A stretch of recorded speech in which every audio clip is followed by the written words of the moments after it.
नमस्कार, भारत एक्सप्रेस में आपका स्वागत है। मैं हूं आनंद विजय सिंह। राजस्थान में चुनावी दौर चल रहा है। दुष्यंत चौटाला की जननायक जनता पार्टी यानी जेजेपी ने राजस्थान में होने वाले विधानसभा चुनाव के लिए अपने उम्मीदवारों का ऐलान किया। पार्टी ने 6 सीटों पर उम्मीदवारों की घोषणा की है। जिन 6 सीटों पर उम्मीदवारों का ऐलान जेजेपी ने किया, उनमें से 2 सीटों पर बीजेपी पहले ही अपने कैंडिडेट उतार चुकी है।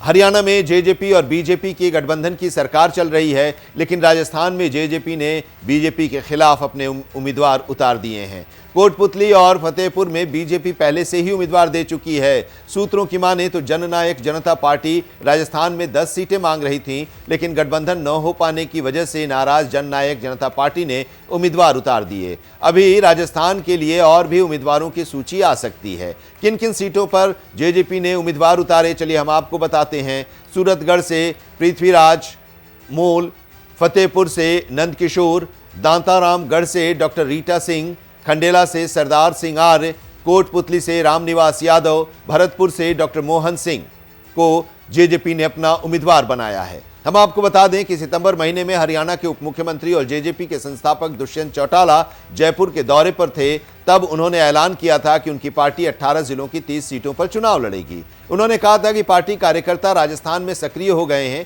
जहां लगातार सदस्यता अभियान भी चलाया जा रहा है। चौटाला ने कहा था कि अगर राजस्थान के लोग हमारा समर्थन करते हैं तो हरियाणा की तरह ही राज्य के युवाओं को निजी क्षेत्र में नौकरियों में 75% आरक्षण दिया जाएगा। महिलाओं को पंचायती राज संस्थाओं में 50% हिस्सेदारी मिलेगी और साथ ही बेहतर फसल खरीद और भुगतान प्रक्रिया, अच्छी मंडी प्रणाली, किसानों को उचित क्षति का उचित मुआवजा आदि के लिए एक आसान प्रणाली लागू की जाएगी। जेजेपी नेता ने यह भी कहा था कि कांग्रेस सरकार के शासन में राजस्थान में हालात बद से बदतर हो गए हैं। उन्होंने कहा था कि भ्रष्टाचार ने हर विभाग में सारे रिकॉर्ड तोड़ दिए हैं। महिलाओं पर अत्याचार और हिंसा के मामले में भी राजस्थान देश में नंबर 1 बन गया है। यहां तक कि कांग्रेस के मंत्री और विधायक भी अपनी ही सरकार पर भ्रष्टाचार के आरोप लगा रहे हैं। और ऐसे में राजस्थान के परेशान लोगों की आवाज बनकर जेजेपी न केवल आगामी विधानसभा चुनाव में 30 सीटों पर चुनाव लड़ेगी, बल्कि किसी भी पार्टी के लिए राज्य विधानसभा में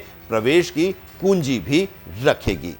की परिस्थिति में हम 25 से 30 सीटों पर अपनी तैयारी कर रहे हैं और मुझे लगता है मजबूती से उन सीटों पर फोकस करके क्या क्या प्राथमिकता रहेगी क्षेत्रों में? देखिए, आज प्राथमिकता प्राइमरी तौर पर तो हरियाणा की तर्ज पर यहाँ भी युवाओं के रोजगार के लिए 75% लाना है। महिला सुरक्षा है।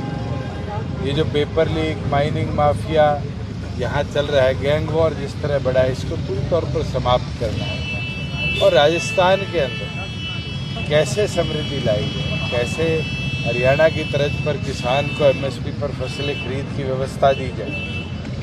फसल मुआवजा जो है यहाँ 1 रुपया नहीं बनता, उसको हरियाणा के बराबर लाया जाए। बुढ़ापा पेंशन को हरियाणा के बराबर लाया जाए, हमारी प्राथमिकता है। इसका फोकस किन सीटों पर रहेगा? आज के दिन चाहे वो गंगानगर हो, हनुमानगढ़ हो, सीकर हो, झुंझुनू हो, भरतपुर हो, मैं ये मानता हूँ ये सारे हरियाणा से सटे हुए जो जिले हैं तो हमारा प्राइमरी फोकस है। वर्ष 2003 में इनेलो यहाँ से लड़ी थी, उसके बाद काफ़ी लंबा गैप हो गया। क्योंकि परिस्थितियाँ ऐसी रही, डॉक्टर अजय सिंह चौटाला जी को सलाखों के पीछे कांग्रेस शासन ने डाल दिया।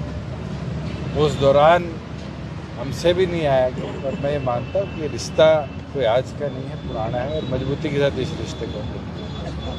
तो इस वीडियो में भी इतना ही, लेकिन खबरों के लिए आप जुड़े रहिए भारत एक्सप्रेस के साथ। नमस्कार।